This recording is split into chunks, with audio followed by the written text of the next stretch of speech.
The second time was easier. Well, I'm back here again. Never posted before, but been through this once. Never got confirmation one way or the other. Thousands of dollars of therapy, and a few years later, I'm back. Things started to get worse between us during the year. I can say by early summer, affection started to taper off.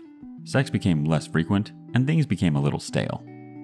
I thought maybe she could be going through some menopause since it's around that time. I tried to be supportive. I ask if anything is wrong, but she doesn't talk about anything like that. She gets less and less affectionate. We're getting on really well, but there's no touch, no back rubs, no hugs, no kisses, no hand holding, no hand on my leg, no playing with hair, no cuddling in bed. Touch is my love language, and we spend a lot of time on this in therapy. She pulls away when I try to get a hug, or initiate sex, or simply cuddle on the sofa. I leave things be for a while because other areas are good. Months pass. This year, we're going to my home country for Christmas. I spoke to her about booking flights. She informs me that she's booked her Christmas holidays from work for the week after Christmas. Why? Why would she do that? I thought it was her mean, controlling streak coming back. She was trying to sabotage our trip, even though I haven't seen family and friends back home in more than 2 years. What have I done for her to behave this way? I ask her to change the dates. She says she can't. I ask her to work from there instead. She reluctantly agrees, even though it isn't at all a problem. I book tickets. We get a late invite to a dinner party. Odd, I thought. Why were we left out until a couple of days before? I now see that she knew before, but hoped I'd decline on such short notice. We go. Things are good. Good people, good food, good conversation. By midnight, half the people have gone, but a few of us remained, drinking and chatting, sitting around the table. While engaged in conversation with a few people, I glance over at my wife. One of the guys is rubbing her back. Not in a lighthearted, jovial kind of way. In a tender, we know and are deeply comfortable with each other kind of way. I couldn't believe it. I said nothing, just observed while remaining engaged with the conversation I was having. I kind of died inside, but it was different this time. Feelings just switched off. I felt nothing. My thoughts were kind of, oh, so this is what's going on. I get it now. Everything clicked into place. This guy and one of my wife's best friends, who is pretty narcissistic, were having problems, and my wife was helping, advising, and consoling this guy via text messages earlier in the year. Would you believe I actually felt relief? They were drunk. They forgot I wasn't drinking. If they acted that way while I'm across the table from them, what's going on when I'm not around? His behavior, once I started watching more closely, was of someone who was smitten. I decided it was time to go home. When we got home, she scolded me for ruining the evening by leaving early, after 2 a.m., and gave me the cold shoulder. Went to sleep in a huff. No change there, though. She had no intention of traveling for Christmas. She wants to spend it with the affair partner. I'm certain some other problem will come up between now and then, meaning she can't travel.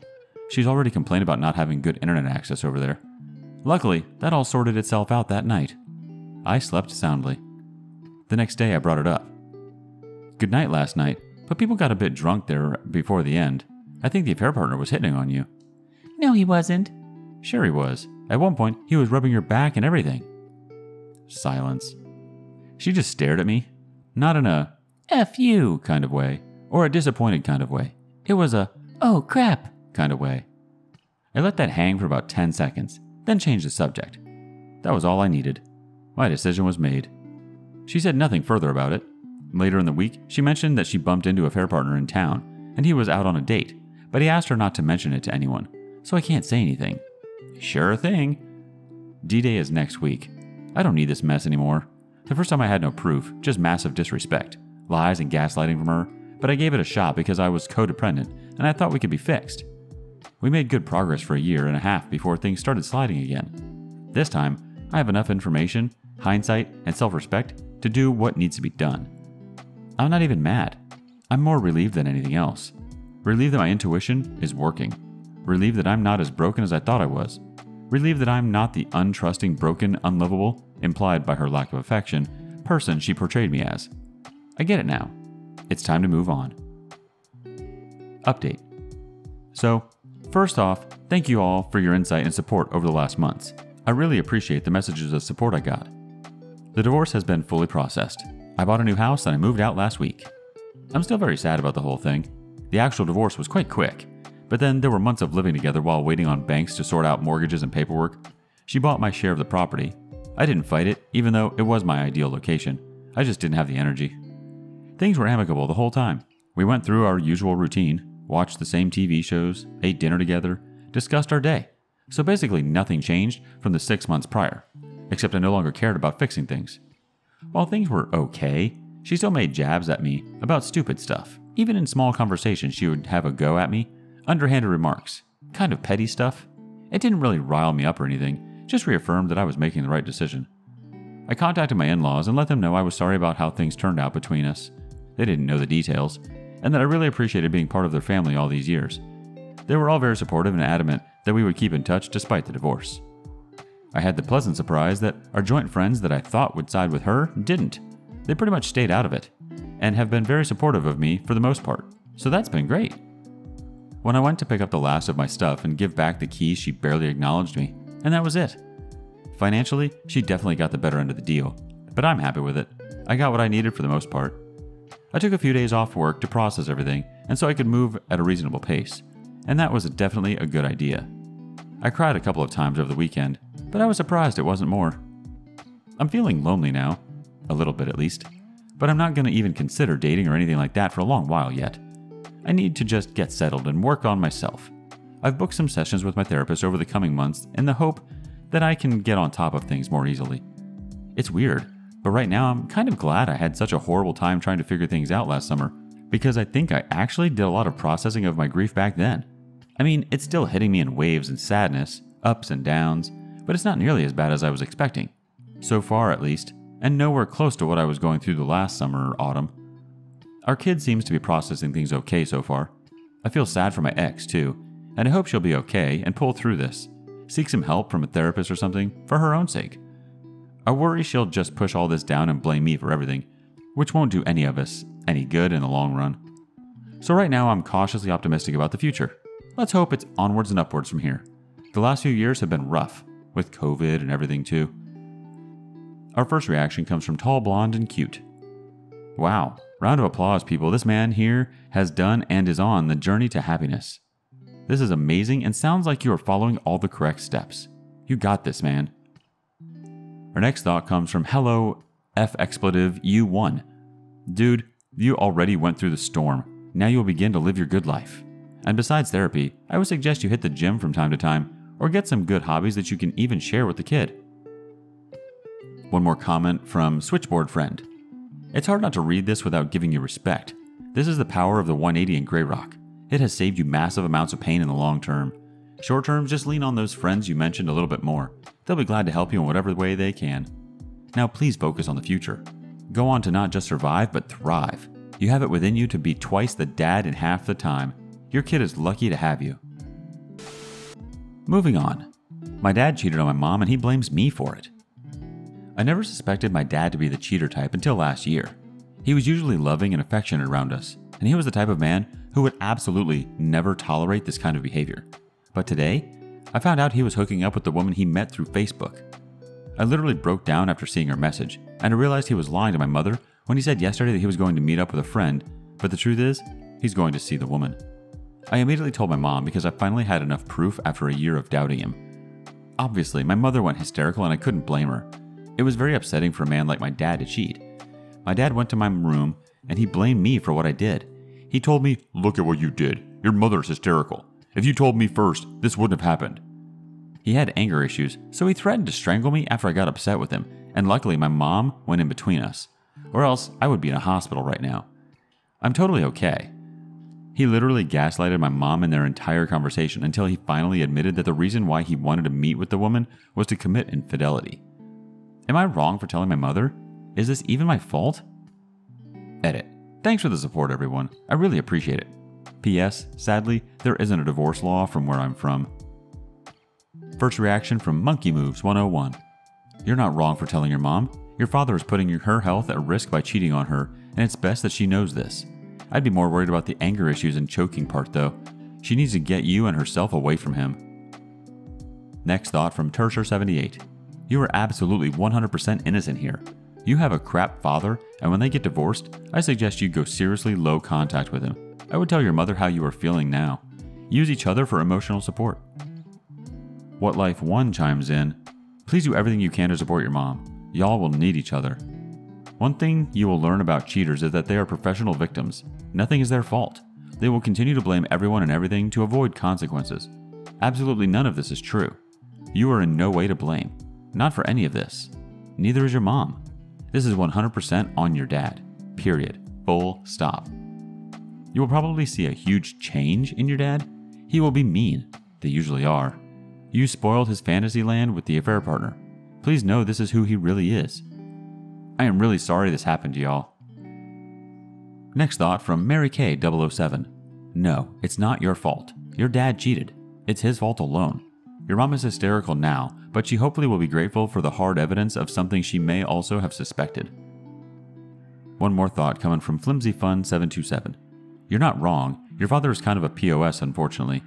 I'm very glad your mom was able to step in and avoid that abuse. He needs to be kicked out of the house ASAP. He is dangerous and should not be around you. If you're under 18, CPS could be involved. On to the next story. Girlfriend of 6 years cheated. What helped you cope? Hey everyone. Tonight I found evidence that my girlfriend of 6 years had been cheating on me for the last 1 to 2 years. I confronted her about it, to which she still tried to lie about it, and eventually trickle-truth most of the confession. She says it was because she was unhappy, and that all of her friends knew, as if that makes it okay. The sad part is, I have had this gut feeling for the past couple of years, but always attributed it to my anxiety. I confronted her multiple times about red flag behavior, but she always lied, and I believed her. Our sex life was non-existent. She hid her phone and social media accounts, etc. I should have trusted my gut, but thank God I hadn't proposed to her yet. We'll be selling the ring for more race car stuff. She is moving her stuff out of our shared apartment.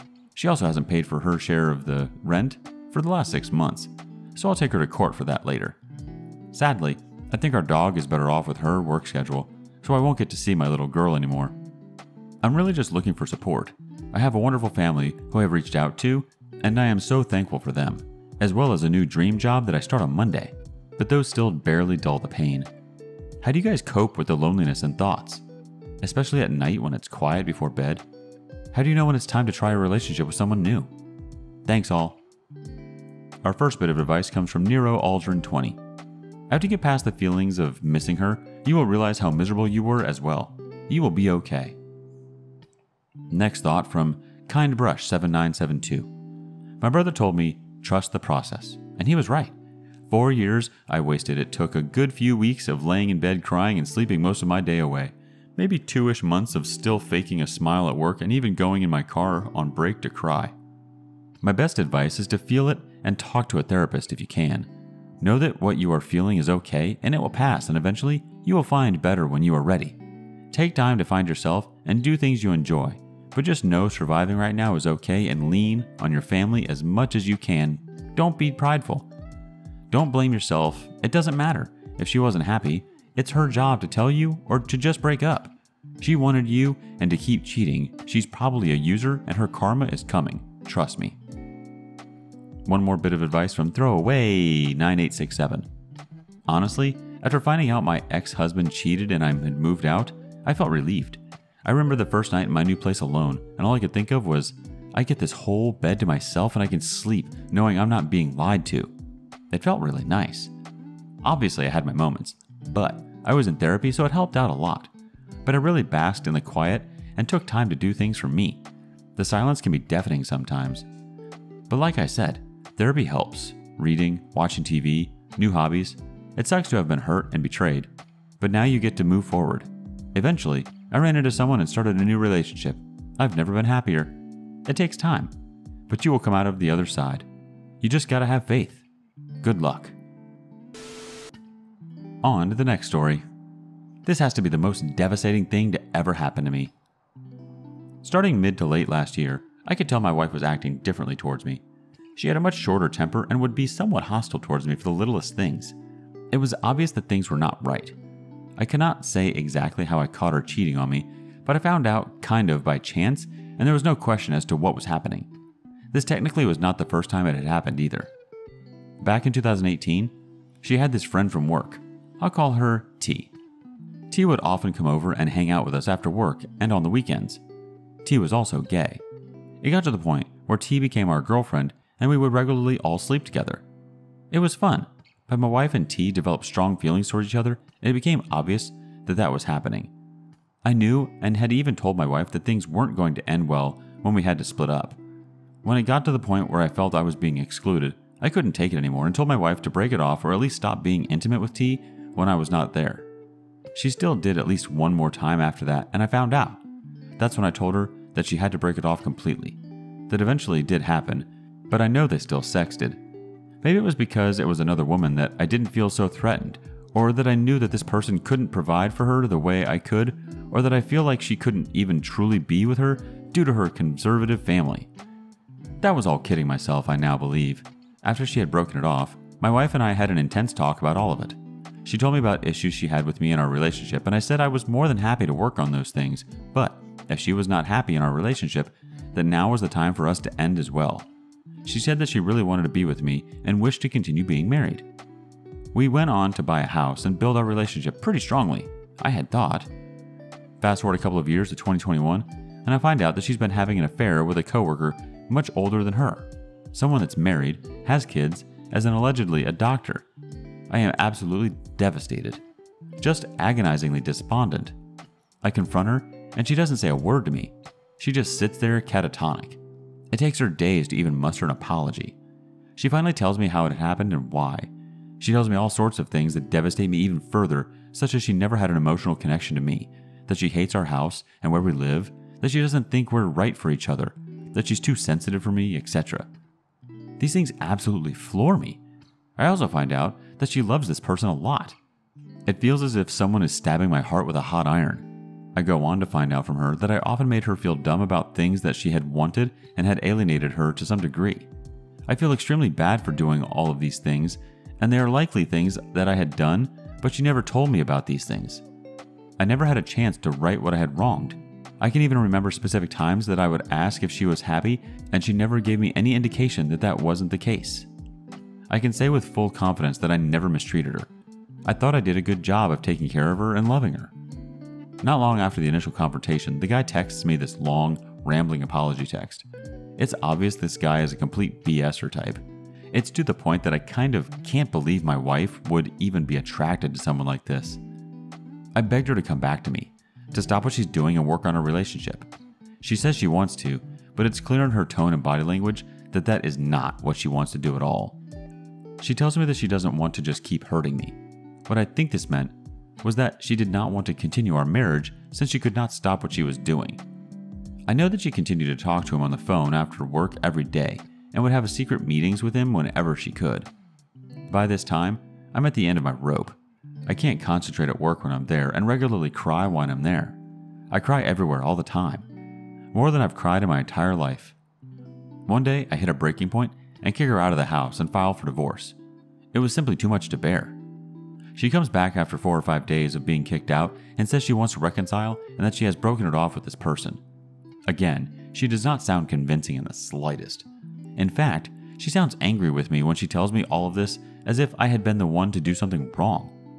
All I wanted at this point was to have my wife back. So very badly. So I kid myself and say that everything is going to be fine, but I know it's not. I even text this guy to confirm that things had been ended and to say that if anything continued, that I was leaving. He responds by saying it had, but I had no reason to believe him. Again, just total BS from this guy and pretty much confirming he's a liar. Over the next weeks, the same behavior continues. So I confront her, yet again, and tell her that it's for real and the divorce is proceeding. In our talks since then, she says that she still loves me very much and that she will miss me when she's gone. It's the weirdest thing to hear from someone that treats you so contrary to that. It's been an absolutely harrowing experience that I don't think I'll ever get out of my mind. I simply cannot reconcile how someone could love 2 people at once like that. My heart simply couldn't be able to do that. I feel like there will be so many things from this experience that I will never be able to comprehend. All I'm left with is so much regret and lament. I will truly miss the relationship I thought I had, and I don't think anything will ever feel the same. I do not believe that this is a hyperbole in the slightest. I really, really love this person and I feel completely lost. My main takeaways and advice are to be very sure that your partner is taken care of and to really try and make sure they're heard. I hope you'll take this as a cautionary tale and learn from the mistakes that were made. Our first reaction from Gerbil in my butthole. The reality is your wife, ex-wife, is a selfish manipulator. I truly don't believe you could have done anything to fix this. It was 100% on her to fix herself, which is why she is the way she is. She cheated once, you rug swept. She cheated a second time, and would have rug swept again. She didn't love you and him. If she truly loved you, she would have never done what she did. Don't reminisce about her. She was a terrible partner to you. She has gaslit you and told you all those things to make herself not the bad person. This is the reality of what took place. I hated reading it, but figured I would be the first to give you an honest assessment of what I read. Take care of yourself, physically and mentally. Have fun with your hobbies. And then when you're ready, you'll find someone worth your time. You will see what a real relationship looks and feels like. Good luck. Next response from For Real Why 65. Listen to me on this. You did nothing wrong. Her cheating is 100% on her. Nothing you did or didn't do made her cheat. She chose to cheat. She could have spoken to you about being unhappy. She chose not to. You unfortunately chose a woman who can't keep her legs closed for other people. You deserve to find someone who will respect you and your relationship. Stop playing the pick-me dance. Our final response from MD Brown 80. Don't let your main takeaway be that you did something wrong or that you have really any blame in the situation at all. For every criticism of your relationship that your partner throws out as an excuse, because that's what they are, ask yourself if you experienced the same thing. She says you weren't emotionally supportive. Okay, but was she always? Probably not. But you still didn't go out and cheat twice. Your takeaway should be that you unfortunately married a narcissist and that nothing you could have done would have changed the outcome because it was never really about you.